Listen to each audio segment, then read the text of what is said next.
Hello bachcho, let's see the question. Here the question says that which of the following features are the correct regarding the ribosomes? Okay, so in this question, four statements are given to us and we have to say which of them is correct as far as ribosome is concerned. Fine.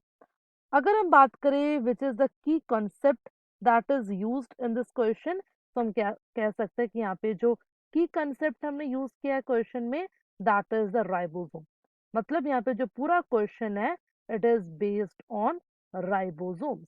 Fine, चलिए options देख लेते हैं। जो हमारा first option that is saying that ribosomes are present only in prokaryotes, मतलब जो ribosomes है वो सिर्फ प्रोकारियोट्स में ही प्रेजेंट होते हैं। अगर हम बात करते हैं राइबोसोम्स की, सो राइबोसोम्स को सबसे पहले डिस्कवर किया था द माइक्रोबायोलॉजिस्ट और कैसे cell biologist known as George Palade. तो जॉर्ज पलाडे ने सबसे पहले डिस्कवर किया था राइबोसोम्स को एज अ ग्रैन्युलर स्ट्रक्चर। तो उन्होंने बताया था कि राइबोसोम क्या है, it is basically a granular structure and it is composed of RNA and protein। तो ये डिस्कवरी हुई थी इन द ईयर 1955 में।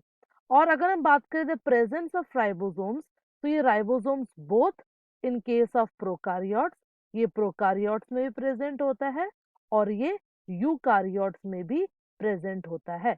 ओके, दैट्स वाई अगर हम बात करें स्टेटमेंट की, तो हमारा फर्स्ट स्टेटमेंट जो हो जाएगा that will be the incorrect one. Fine, चलिए बात कर लेते हैं स्टेटमेंट टू की।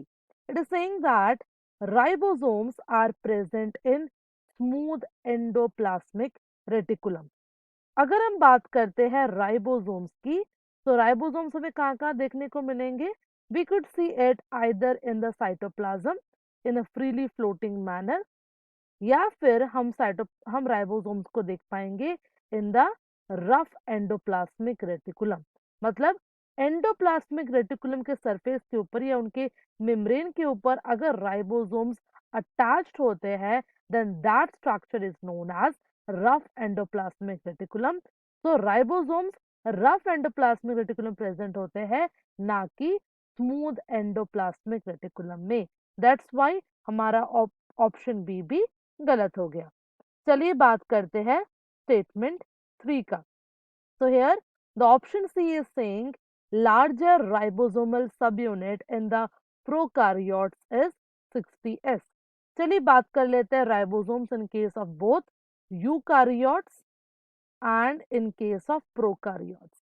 ओके, तो यूकारियोट्स और प्रोकारियोट्स हमने देखा दोनों में ही राइबोसोम्स प्रेजेंट होते हैं। तो यूकारियोट्स में दे हैव 80S स्ट्रक्चर और 80S में the larger subunit will be 60S and the smaller subunit will be 40S। और अगर बात करें प्रोकारियोट्स की, तो यहाँ पे 70S स्ट्रक्चर प्रेजेंट होता है और 70S में 50S will be the larger subunit and 30S will be the smaller subunit. तो ये बात हो गई प्रोकारियोट्स की। तो हमने यहाँ से क्या देख लिया, हमें यहाँ से पता चल गया कि प्रोकारियोट्स में जो लार्जर सब यूनिट होता है राइबोसोम का, that is 50S not 60S। That's why जो हमारा स्टेटमेंट सी हो जाएगा, it will again the incorrect one. चलिए बात कर लेते हैं लास्ट ऑप्शन की, दैट इज ऑप्शन डी। तो ऑप्शन डी कहता है ribosomes are naked ribonucleoprotein particles without a membrane. तो ये जो स्टेटमेंट है ये बिल्कुल एक करेक्ट स्टेटमेंट है, बिकॉज जब हम बात करते हैं राइबोसोम्स की, तो राइबोसोम्स का जो स्ट्रक्चर होता है वो नेकेड होता है। ओके, सो ये नेकेड होता है और they basically lacks the cell membrane. तो इनमें सेल मेम्ब्रेन प्रेजेंट नहीं होता। Fine, that's why our correct answer here will be option D। So from this we can conclude that the final answer for this question will be option D, that is ribosomes are the naked ribonucleoprotein particles without a membrane। Therefore option D is the correct answer here। Hope you understood it well. Best of luck.